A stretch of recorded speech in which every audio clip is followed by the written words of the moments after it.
This is Center Stage, putting your firm in the spotlight by highlighting business owners and other industry experts to help take your firm to the next level. Hey everyone, and welcome to Center Stage. I'm your host, John Henson, and this week, wanted to talk to you guys about a specific part of your marketing strategy that I think is becoming more and more important every day. And that is the reviews and the testimonials that you gather and that you receive from your happy clients. I've said it a lot before, we really live in an age where people want to work with the expert, but we also want to have that validation and hear from other people about their experience in working with a lawyer, an accountant, whatever the case is. And so this week, I am joined by Shawn Hill from NiceJob to talk about the importance of getting those reviews and those testimonials and some tips and some things that you can do to really focus on them and really start gathering more of them on a consistent basis if you're not doing so already. So with that, Shawn, thank you for taking some time out this week to talk to us. John, I appreciate it. I'm so excited to be here and, share kind of what I know and hopefully inspire the people listening to go out there and actually earn the reputation they deserve. Yeah. So before we jump in, kind of introduce yourself a little bit. Tell us a little bit about what NiceJob does. Yeah, so I am the community director at NiceJob, which is kind of a fun title because it could go a variety of different ways. Sometimes it's a little bit more of a creative position. Other times it's a little bit more of an educational position. But in short, my background is I came from the world of sports. I worked for USA Rugby, worked in the NHL, I worked in minor league baseball, I worked at a bunch of different places. And my main goal in a lot of those roles was actually not in marketing, it was in fields like game presentation or game entertainment, you might have heard it called.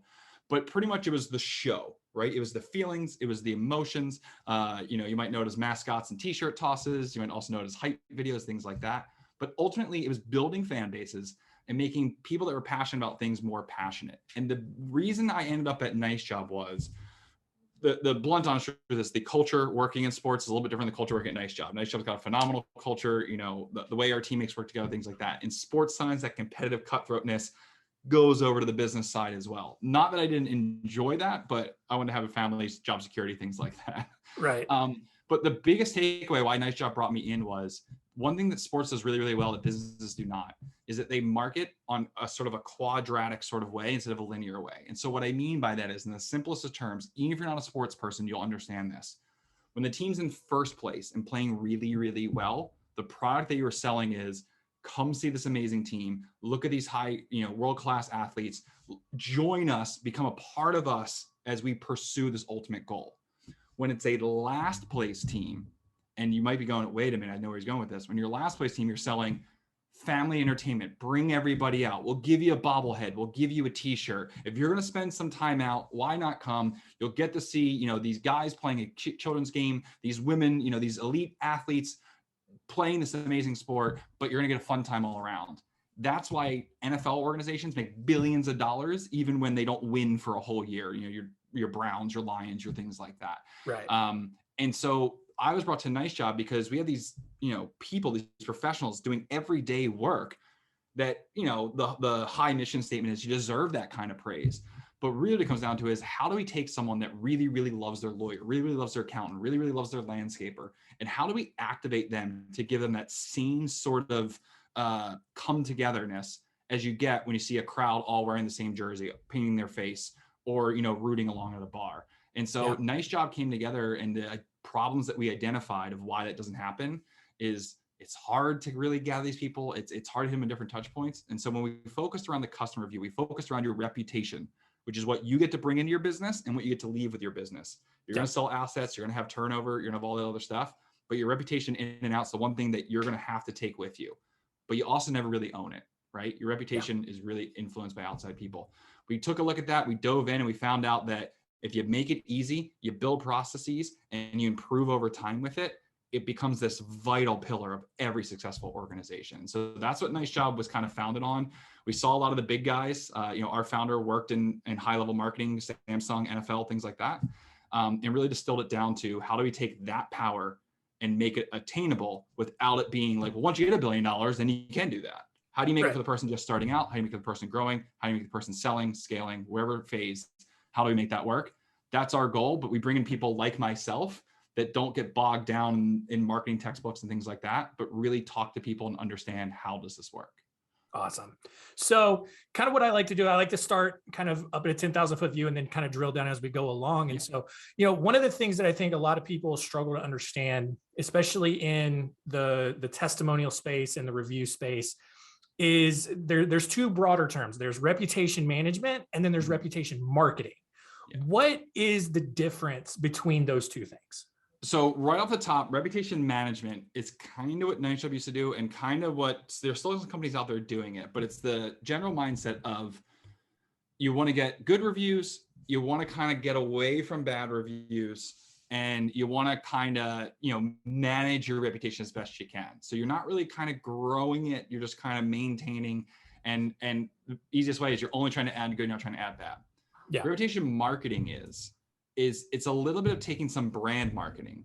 This is who we are, the narrative we want to put out, what we are striving to do, our values, our goals, etc. And these are people enforcing that for us. And so I alluded in my first long introduction that brand is something you can own. You can talk about your colors, talk about who you are nowadays. Your reputation is your clients, the consumers, the public, judging you against how you've matched up to your brand. So the simple is, I'm the world's best. And the review says they are, or the review says they're not. Right. It's just that simple. And so what reputation marketing is, it takes the parts of reputation management that were good, that were effective, such as, campaigns to ask for reviews, key follow-ups, understanding that when your review is posted, sharing it, to other social entities, things like that. But it took away what got a lot of businesses in trouble, but also which derailed a lot of businesses' path of, don't worry about accepting all feedback. It's learn how to take a 1-star review and make it good marketing. We can dive a bit deeper into that, but the highest level of 10,000 foot view is that every piece of feedback is a chance for someone else to brag about you, or for you to make notable desired improvement. And so that's why the 1-star reviews, you can't fear them anymore. You shouldn't be getting a lot of them. You constantly want to get better. You want to get to the point where you're using NiceJob and it's 5-star to 5-star to 5-star to 5-star. But reputation management was so bogged down in trying to carefully curate, almost copyright what you were, instead of really embracing who you are and then using your brand to evolve, correct, and grow into something that gets this connection with the community. So that's kind of the 10,000 foot. There's a little bit some strategic where you kind of get based into it, but reputation management is a part of reputation marketing. Just, you got to get rid of the bad. You got to get rid of the things that are greasy, sleazy, and don't really help you. And you got to actually own it from the heart. And once you do that, that's reputation marketing. And that is a clear pathway to customer-driven growth, which is absolutely the future of business. Awesome. So, I kind of mentioned it up at the top, and if you followed Spotlight Branding for any amount of time, we're all about content. We're all about driving referrals, building your status as the expert. And at the same time, we live in a society where people need that social proof. They need to, it's don't just take our word for it. Well, they don't want to just take your word for it. They actually do need to hear that. And so, I think, that's a very blanket statement for my next question, but, really dive in, like, why are reviews and whether they're testimonials or they show up on Facebook or Google or Yelp or whatever you're using, why are they so important to your marketing strategy and just the overall trajectory of your business? Whenever you listen to a podcast or a show like this, I recommend listening to every single word, right? And the reason why is because the answers are usually complex, things like that. However, I'm going to go against what I just said and start with, if you already know why reviews are important, the next couple of seconds, you probably could fast forward through listening. But if you don't know why reviews are important, in the end, it gives you more things to market with. That's like the base level we'll start with. So I go back to the previous example. Hi, I'm Shawn. I'm the best. Right? Well, imagine me going now, hi, I'm Shawn. I'm the best. And this is John. He thinks I'm the best. And this is Bethany. She thinks I'm the best. So come work with me. Right. That little social proof now allows me to give that big, bold statement, but then back it up. But ultimately, social proof, especially when it comes to reviews, allows people doing research, trying to go through, to find safe havens to continue their research. And that language sounds a little, a little hyperbole or something like that, but When people are looking for research, they're usually in one or two modes. They're in a, I know absolutely nothing, and so I need to learn, evaluate, and decide. Or I know a little and I just need to get a little bit more information and then decide. So those two people, what they're looking for is to get through that learn stage and get to decide. And sometimes the learn stage the decision stage, gets to between A or B. And what social proof does is allows people to identify not with what you're saying, but what they're saying. I use the example before we start recording that if you're standing outside a music hall, you know you want to see a concert, and you're standing in line, you look how you're dressed, and you look at your vibe, and you look around, and everyone else in line is dressed a bit differently. Yeah. Your takeaway is probably going to be, I don't know if I'm going to like this. Your takeaway isn't, this must be a bad band, right? You might hate that style of music that you think the other people are dressed at, but you aren't going to make the determination that they're not good at what they do. You just know it's not for you. And so when people look through reviews, especially for, fields like, lawyers, accountants, and things like that, is sometimes they're looking for, when people write reviews, hey, I had this matter that dealt with this, factor and that factor. And someone goes, I deal with that. NiceJob, we deal with a lot of home service professionals. And I tell people like window cleaners, if you clean a difficult style window, and someone leaves a review going like, hi, I have this because, all the houses in our area were built in the 1920s and I have one of those stupid rounded windows. These guys are the only guys that can clean it. I guarantee you everyone else in that town with that stupid circle window is going to be ringing off the hook for it. Yeah. And so what social proof really builds into it is this trust, but it's also a little bit of, okay, how can I identify in, and what can I trust, what can I not? And so it moves them through learning. It gets them to, this is a place where I really should start evaluating. The popular restaurant people want to go to see if it's worth all the buzz. Yeah. Now I said, if you already know why reviews are important, to skip ahead, this is the part. So if you're looking for the sound wave, stop there. If you know why reviews are important, what it does is it allows you to talk about anything else but yourself. And the best way I can put that in is if people are reading reviews on your website and they're looking, first they start on your Google business profile, and they get through, they click through to your website, they see some real-time social proof if you're using something like the NiceJob Engage widget or something like that. You're seeing it laid out. They read all these testimonials, they read all these reviews. That allows you, when they call you, when they book a meeting, when they have that first interaction, allows you to not have to sell yourself, but to then start setting expectations. Hey, thank you for calling. This is what we're gonna do, blah, blah, blah, blah. When you set expectations, you're now bringing them further in, but really you've got them past research into decision mode. And that's where your sales process is gonna crush it, right? I mean, you're confident in what you're doing. Yeah. And then from there, because you now are spending more time setting expectations on the back end, all bad reviews are just a failure to meet expectations. But now that you're setting clear, concise, reachable expectations, you're going to stop getting bad feedback.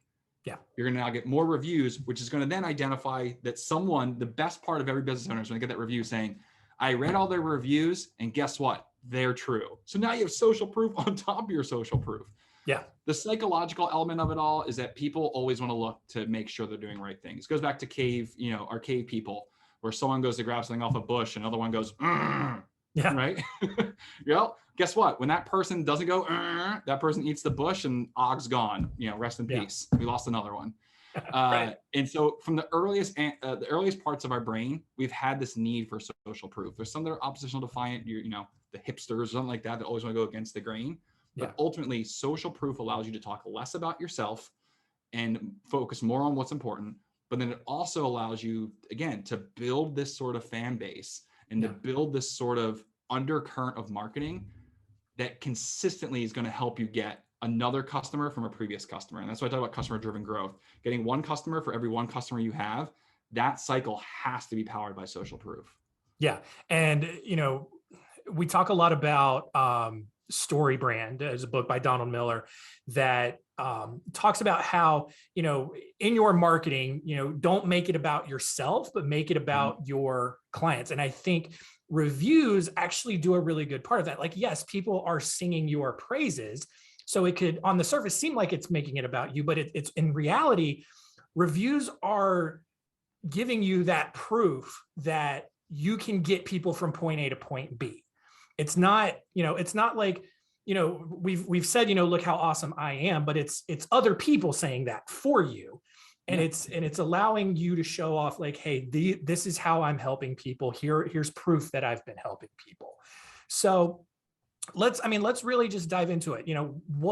How can lawyers, accountants, whoever, how can people obtain more reviews? What are some things that they can do to build up reviews? And again, it could be whether they put them on their website, maybe they focus on Google or Facebook or Yelp or whatever. What are some great ways to increase those numbers? So it's pretty simple. It's asking and asking correctly. And what I mean by that is that if you start every almost interaction with a client that you have of letting them know that you're going to do the best job possible, all the things that you know from a sales perspective, but to tell them that, hey, we're also going to ask you how we're doing, and we're going to listen to what you say, and we're going to make necessary changes, or, we're going to help your story, your experience with us improve that we're doing so that the next person exactly like you can get the same exact experience. And if you ever come back to us, I know sometimes for lawyers, the client's not really excited about being a repeat client, but in certain types of law, but when you come back, just know that we're going to be better time over time, because it is a relationship, right? Yeah. Especially something like lawyers and accountants, especially if you're dealing, with other business owners, personal matters, things like that. It truly is this deeper relationship. And so why I say ask and ask correctly is most people, majority of businesses don't ask. Now, I know in the law field in particular, there are a lot of regulations, things like that, when you can ask, how you can ask, and such like that. However, I would be mindful of all that, but I would love to bring up that it doesn't mean that you can't see how you're doing. And what I mean by that is that can come down to, at certain points during the process, asking them to be a part of it. So many people, I'll use an account, for example, like, look, I don't know numbers. Here's my books, like, figure it out. Don't tell me at all. Right. And they think they want that, but if you're able to bring them in a bit more, they tend to have a little bit better experience. And then also they're better at explaining their experience to others.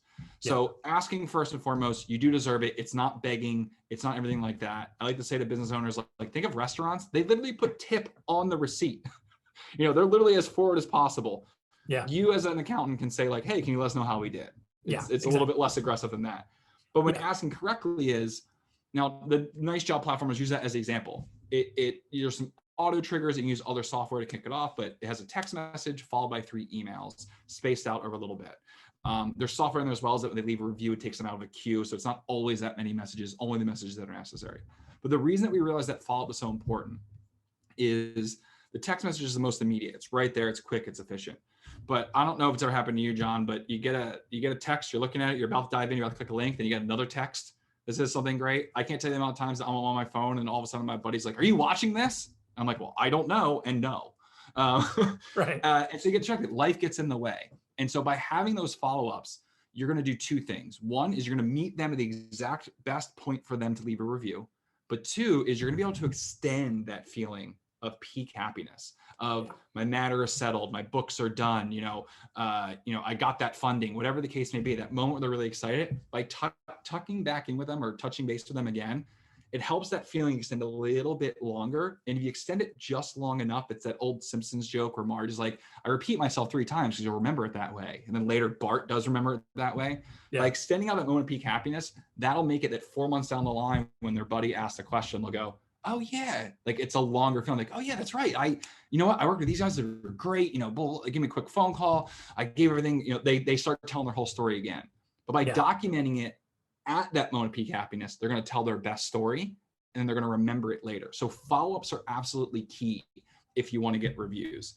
For lawyers in particular, sometimes I might recommend, I guess, a lot of businesses are like this, but for lawyers, we found this really successful is also might be good to spread out what you're asking the review on.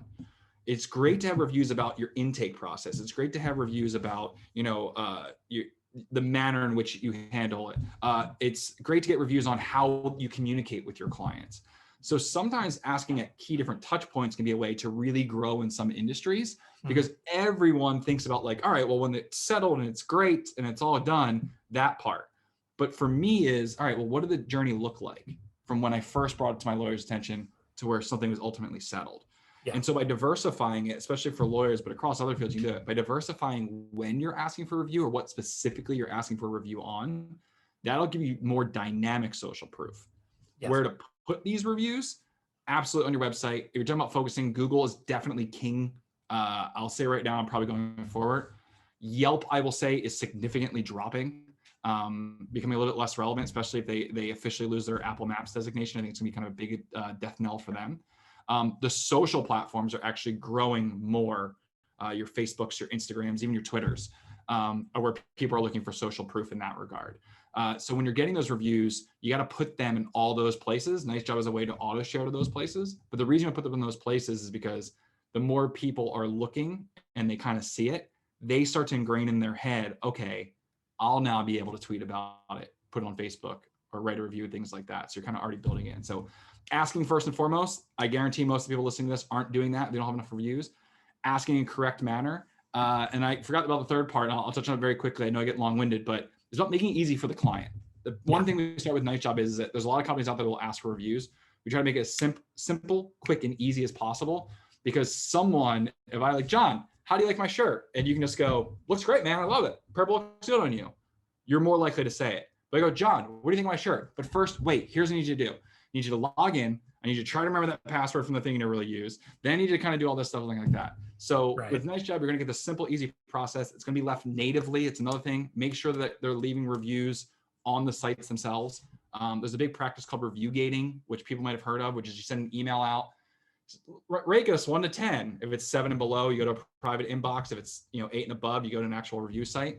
It is against almost all the terms of services, a very review site. If you're caught, you'll lose your online presence pretty quickly. But also what it does, it's a very greasy practice where you're not actually asking for your customer to be heard. You're back in reputation management, where you just kind of want the bits and pieces that you like instead of writing everything. Right. So yeah, I mean, and just I've been taking notes here just on a lot of stuff that you said. And so I will say, because we've run into this as well with the clients that we work with. There are certain states, and I'm sure lawyers listening might be yelling at their phone or their car or however they're listening to this, like, yeah, my state doesn't allow testimonials. And I mean, like I've seen, like I know, like Arkansas has rules, Florida, New York. I mean, a lot of states have rules, but And I guess it's all up for interpretation, but I mean, I don't know of any state that outright says you are not allowed to have any reviews whatsoever, because how can you prevent people from leaving a review? But it's all about, how you ask, to your point. You can't, I think, for example, I think it might be Arkansas or New York or something, where you can't, the review can't like make any sort of guarantee that someone else is going to have the same experience. And that's fine, because I think that then dives into some ethical issues about honesty and everything, and that's totally fine. But you can still have reviews and you can still have that social proof. The other thing that you mentioned was touch points. And we talk a lot about how lawyers are notoriously bad at keeping in touch with people, and it's so easy to be forgotten. And to your point, even if you have a good experience with someone, if you don't stay in touch with them, whether you're asking for a review or whether you're just, in general, getting them into your marketing ecosystem, if you're not staying in touch, you are going to be forgotten. People are going to just move on and they're going to forget who you were. They may remember, yeah, I worked with a lawyer, he got me out of trouble, it's fine, but they're not going to remember who it is, and they can't refer you business. But then the last thing, and you kind of touched on this a little bit, but I think, obviously people think you ask for a review at the end of the client journey, just to get an overall sense of how you did. But yeah, you kind of touched on it. What's your recommendation for asking for feedback at various parts? You mentioned intake. Is there like a halfway point sort of feedback request, just to kind of, and it doesn't have to be stuff that you post. It could be stuff for your own internal purposes to just kind of refine your systems and processes. Well, that's the biggest thing, is that when I talk about NiceJob, NiceJob, is a software that you're going to use when you're ready to execute, getting a review posted on an online platform. But the big thing that NiceJob as a company, where we promote, why we come on shows like this and things like that, is a little bit less about selling our product and just really trying to instill that if you are asking for feedback and you are making it something that you're listening to and evolving from, you can set up with your entire team this is what they're doing, and it brings up their standard, because they now know that people are going to find out if they're not living up to that standard, right? It's going to get some accountability. It's going to build a kind of culture from within. For your clients, your customers, it is telling them that same sort of thing, that, hey, you still have power in this relationship. We know that we are doing a service for you, and you may feel a little bit helpless about some of those things, but you're going to be able to call us out if we're not doing it, the way it seems right. Or you're going to be able to let us know, like, hey, more of that, because that's how I want to do things. And so by building that culture, those touch points will kind of naturally start to reveal themselves, right? So I don't know, I can't break down every single way of how a case will go, how a matter will go, how, an interaction will go. But as you talked about, like Arkansas or the states that don't allow you, I think one is you got to make sure it doesn't seem like any sort of incentive, like, hey, leave us a review, we're doing a better job, right? You can't make it any part of that. And the second part is that obviously there's no, guarantees, or you can't, mispromote what's happening there. Right. However, you can get internally, you can say, hey, you can try the exact question to ask, not going too over, but pretty much what I'm saying is, when you're asking specific questions, what you may not be able to do is send them a NiceJob link and have them leave it on Google My Business. But what you are doing is that you are giving key indicators to them of, hey, when you tell this story to somebody else, mention the intake, mention the first briefing, mention the way we followed up, mention all that. And so they may not legally, you may not be able to get that posted on a Google My Business, right? Or at least you can't facilitate that. As you said, if someone else does it, they're just going to see if you facilitated it. If you didn't facilitate it, again, not a lawyer, so trust your own advice, right. Make sure. But what you can do is let them know of, hey, this is how we want you to be feeling these parts. These are things that we think are important. Let us know if you think so. Because if they don't think it's important, if someone goes, you know what, I really don't care about the intake, man. I'm just glad you answered the phone. Like, I didn't really care about all this. Okay, that's great. The thing you pick out of that is, one, maybe it doesn't need to be that long. But two, we always need to answer the phone or have a solution. When someone dials our number, it has to go somewhere. They don't want to leave a message. They want to feel like the needle moved. They want to feel like they progressed. That's a big feedback point for you. And again, maybe that doesn't get to Google My Review, but it's going to allow you to change it. And it's also telling them, when someone asks, hey, how's that lawyer you dealt with? Like, oh, honestly, give a call, answer right away. And then, 48 hours later, we were almost halfway done. Right? Well, that's a great selling point that you want to ingrain into them. So the different touch points talk about asking is sometimes just saying, hey, want to make sure we're still on the same page here. We want to kind of go, but having those different interaction points, you'll start to learn, people don't give a crap about this portion of it. We always ask about it, and every answer we get is like, I guess it's good. So maybe in some of our blogs, some of our other things, we explain why this is so important and why people should be going, crazy over how we do this.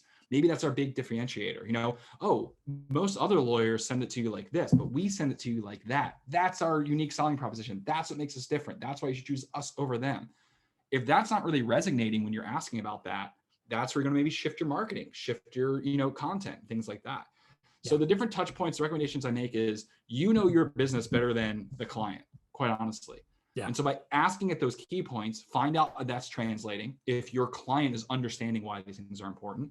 And then ask about things that maybe you don't think are important. And you might be able to stumble upon, like, wow, people are actually really happy with us because we serve soda instead of coffee. And I never would have thought about that. But apparently in this market, everyone serves coffee. In this market, not many people like coffee. They'd rather have a soda. Right? That could be a big change for you. So again, I know with some of the legalities, especially with lawyers, it's hard, and you got to make sure that it doesn't look, like it's incentivizing your work or doing anything like that. But in the end, I think even the law understands that it's human beings. We want to know how we're doing, and we love to have people help us out on that quest. As long as you're not incentivizing, as long as you're not really kind of making it where it has to happen. If you ask for a review, we'll just go basic. If you're able to ask for a review, if you ask for a review and they say no, the reason that we have this short follow-up period and then we don't keep bombarding them is that old, like, they're just not that into you. Right? So don't ruin the final moment by banging down their door, but give them the opportunity, craft the story along the way, and you'll start to see that customer-driven growth, that those referrals, those things start to come together because you're arming them with everything they need to turn into that thing I said before, the jersey wearing, face painted, passionate fan. If you give them all that material, they may not still become that. But if they go and they breach anywhere towards that and they start to get a little bit more fanatical about you, they now have everything they need to not just give you a referral, but to give you a referral that actually converts into a job. Yeah, absolutely. I have one big question, and I'm sure you get this a lot. How do you tackle and respond to negative reviews? So a negative review is, as I said at the top, a failure to meet expectations, right? So if I was reviewing my hair right now, I'd be like, it's great, except for this part. So how do I improve this part? This is the part I need to prove. Now, if I left a 1-star review, I'm going to go with the hair analogy. Why not? Yeah. If you're listening to audio only, I have a little calic on the side or anything like that. But the way it goes down to is, all right, well, I have things I like about it, maybe one thing that I need to adjust. Well, if this person just focuses on the 1-star review, right? And they go and they say, this thing stuck out. It looked completely unprofessional. It was distracting. I couldn't understand it. Like, terrible. Never listen to this person again because this little thing's sticking out there. All right. So what I need to do is I now need to set the precedent that if someone reads that review, that they have to know that I heard this and I either explained this or I figured out a way to completely rectify it. Right. And it'll never happen again.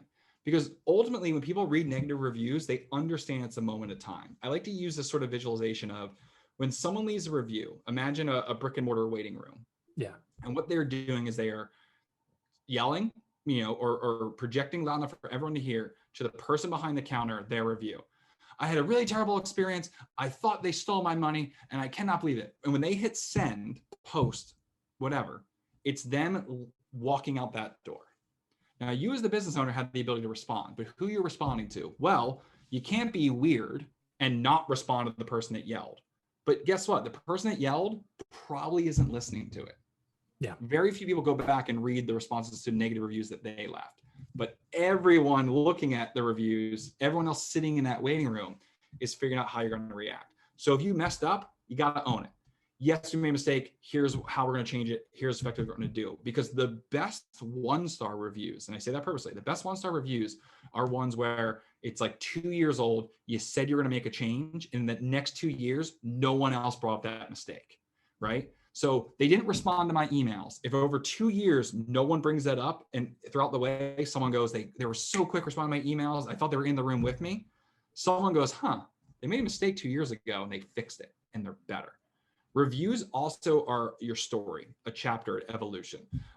Again, sports reference, you have bad years, you have good years. Yeah. Overall, with negative reviews is you want to respond to the person directly, own your mistakes. And if they are completely wrong, the way, I don't want to say to frame it, but the way you need to respond, because that's actually what happened is you allowed them to have an unrealistic expectation. Right? You allowed them to think something's going to happen and you didn't live up to it. If you made no mistakes, you made no mistakes. Well, they were expecting something different. And why that happened, unfortunately, that does fall to you. You didn't set the expectation. I use it a lot if someone says, I thought it was going to cost me $5 and only take 5 minutes. Well, why did they think that? You're a lawyer. It doesn't take 5 minutes. It doesn't cost $5. But if they thought that, why did they get through your intake, get through, the first couple rounds? Why did they get all the way to the end and still believe that? And the people that say like, oh, well, the negative reviews I get are, oh my God, I can't believe they charge that much. And I've never serviced them or everything like that. Well, those are an opportunity to start laying those expectations for the next person. Hey, we try to find affordable cost, but you know what? We pride ourselves on doing more research than anyone on the matters that we deal with. We pride ourselves in dedicating more time than just punching in and punching out. That's how we like to price it. And we still like to think that the results that we are getting are worth every penny. However, we are always evaluating our value and we are always trying to make sure that we are the right lawyer for the right individual. And now just by phrasing it that way, what you said is like, yeah, there's going to be some people that don't use us. There's going to be some people that we're not for them, because it's true. There's some people that we're not for them. Yeah. But instead, we want to know that the reason we're owning it, we're front facing or responding to it, and why we're kind of putting our flag in every single negative review is if you do find out that you have been overcharging, you're a little bit better. How do you improve that over time? So responding to review is take it as just that moment in time. It's a bad review for that one moment while they are yelling. If there's something you need to correct, something you need to fix, take that offline. Let them know you're going to take it offline. The big thing I recommend is not every review response needs to be a, hey, give us a call, we'll fix it. Sometimes you can be straight up and say, we apologize, didn't work out for this, this, and this. Or, we'd love to be able to do more, but we can't because of this, this, and this. But the one thing you always want to leave is that positive going forward message is imagine the person reading it 2 years from now. And what you want to let them know is, do you look the same you do 2 years ago? Right. No, right? Not Are you the at same all. person you are 2 years ago? No, you're not. Well, neither are we. And because our company values and because what we strive for as a company, we want to be better than we are 2 hours from now, let alone 2 years, 2 months, 2 days. So be honest, own the moment.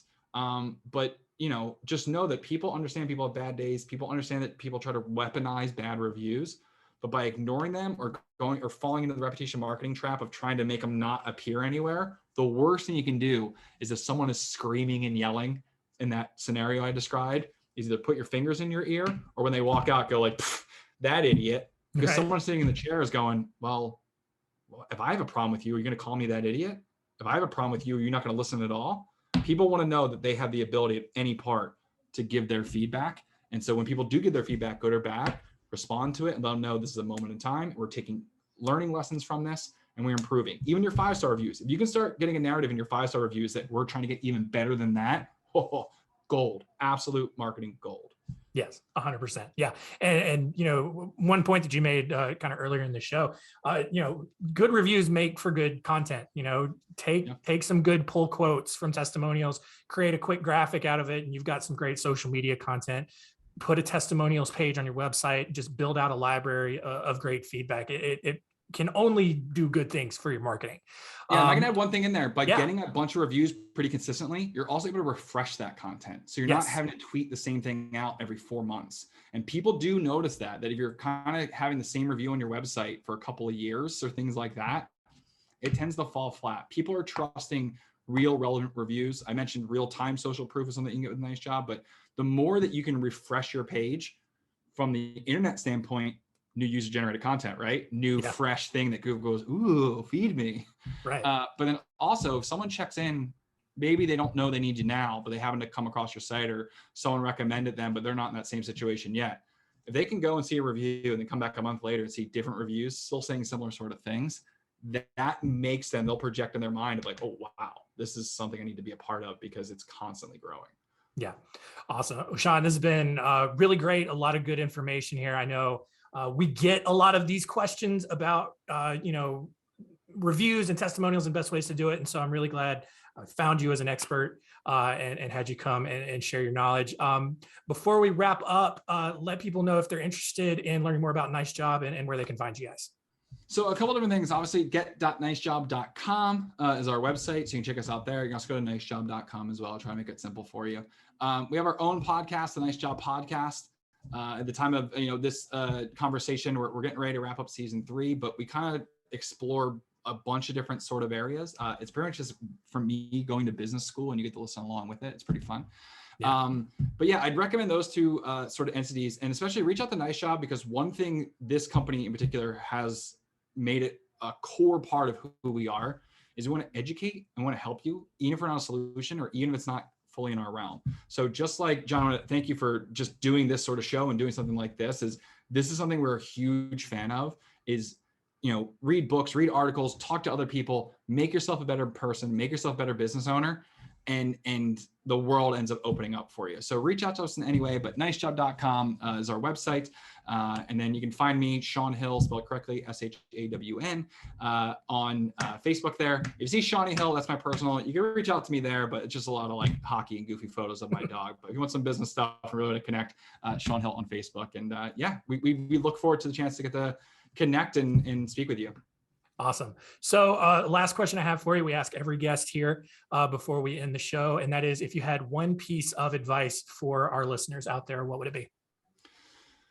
One piece of advice I'm going to go away from everything kind of talked about. Fun totally fine. Is not a childish thing. I'll say it again. Fun is not a childish thing. You should have fun in every single thing that you are doing. Fun doesn't have to mean silliness or playing off, but it does mean enjoyment. I'm a big proponent of that. But the reason I'm a big proponent of that is no matter what you're doing, from the smallest mundane thing that takes a couple of seconds to something that you might do for a 30-year career, people are attracted to other people that are passionate, that are positive, but generally have fun. It doesn't mean that you can't be an a-hole. Like, you can be a complete jerk, you can be complete negative, you can be arguing, you can be fighting. Just make sure that at the core of what you're doing, there's some fun in there, because I'm telling you, it opens up so many doors in so many different avenues. And as someone that used to consult businesses about how fun helps their bottom line, I can tell you, even you listening to this, that only cares about your business and wants to scale and have this huge empire, if you don't have fun as a part of your culture, you'll never get there. The best companies in the world all have fun as part of their culture. So Yes. Fun's not a childish thing. Embrace it. Yes, 100%. Couldn't agree more on that. So that's going to do it for us this week. Really appreciate the insight. Continue to rate, review us wherever you're consuming the show. We're all over the place, but you guys know that already. And that's it. Shawn, thanks so much for joining us. My absolute pleasure. Thanks again. Thanks for listening. To learn more, go to spotlightbranding.com/center stage.